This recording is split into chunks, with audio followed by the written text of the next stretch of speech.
The Joe Rogan Experience.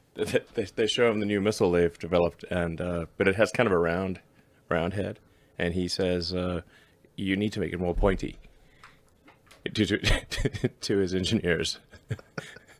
And actually, that's what I also said the same thing. Starship, we need to make it more pointy. Did you say that? Mm-hmm. Because of the movie? Yeah. Really? Yeah. Hold on. It's going. I just have that main camera on. Okay. That's you literally told them to make the starship more pointy because of the movie The Dictator. Yep. And they know it too. It's not like they they're unaware of it. Everyone thought it would be funny if we made the rocket more pointy, so we did. Did it have any effect on the aerodynamics? No. Nothing. No, we can make it way blunter and be fine. But is it better to be pointier? Or like if it wasn't for the it's movie, arguably slightly worse, but like, but more fun for you. Yeah, it looks cooler. Well, okay, it does look cool. Yeah. Yeah.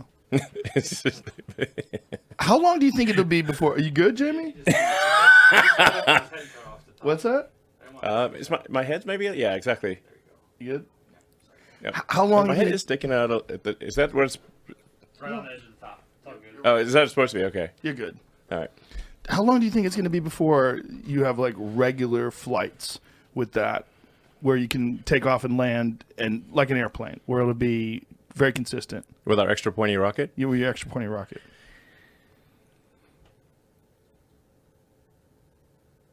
Do you mean Earth to Earth transport? Or to Just Earth to orbit or kind anywhere? of- Yes, people. Anytime where you could just do it with people Yeah. and have it land all the time. I think we're probably 2 years away. 2 years away. Yeah. That's really nice. 2 years is pretty cool. 2 years for people. We'll have a lot of flights between now and then. That's crazy. That's Yeah. 2023 is not that far away. That'll be there before you know it. Yeah. Wow. 2023. Time flies. How many times have you had explosions with those When you're on a things? rocket. I don't know, like quite a few. 6, maybe 5 or 6. What are those like? What is it like when you watch it explode? When it's supposed to land and it just... No, this is a test program. Right. We expect it to explode. Of so course. it's weird if it doesn't explode, frankly. Really? Yeah. Because we're trying to develop advanced rockets at a high speed, and if you want to get payload to orbit, you have to run things close to the edge, and the whole rocket is evolving. The engines, the structure, the avionics, the software, the ground systems are all evolving simultaneously. So, and the whole production system, which is actually harder than the rocket design by far. So the rocket and engine and avionics production system is, and the launch system is 1,000% harder than the initial design, like at least. Really? Yeah. So when... Same with cars, it's like 10,000%. And it's easy to do a car prototype. It's hard to do production. So when you're looking at, you're scaling towards the future and you're looking at mistakes or corrections, improvements, and all these different things, that's how you come up with this figure of approximately 2 years. If current trends continue, if we if you plot the points on the curve of progress, then we should be doing regular orbital flights with a high probability of safe landing in 2 years. So we're getting to orbit this year. Our goal is to get to orbit this year. So and I'm not sure people totally understand. Like Starship is the largest flying object ever made. This thing will be about over 5,000 tons weight on liftoff. It's going to go straight up with 5,000 tons. Wow. This is much heavier than any aircraft by far. There's no aircraft even comes close to this weight, and it's going straight up. But aircraft can't go straight up, so it's like it's got more than twice. It will have more than twice the thrust of a Saturn V. Really? Yeah. It's like a big rocket. Why does it need that much thrust? Oh, we're trying to. Because you want to go to Mars? Or is this like... We're trying to make life multiplanetary. Extend life beyond Earth, and in order to do that, you have to have high tonnage to Mars, and that means you need a big rocket, and you got to fly a lot. So the reason why it has twice the thrust of the Saturn V is to plan for these interstellar trips. Interplanetary. Or the interplanetary trips. So when you're doing this and you're developing these systems, thinking about regular trips to other planets, but you're not just trying to get into orbit right now. You're trying to get into orbit with something that eventually could scale up. Yeah, we know how to get to orbit. We've done that a lot. So the really hard thing is we need to have a fully and rapidly reusable rocket where all elements of the rocket are reused and they're reused quickly, like an aircraft.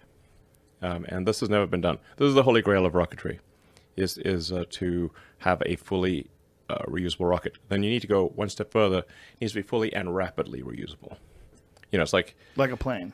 Yeah. Like a plane lands, you refuel it and take off again.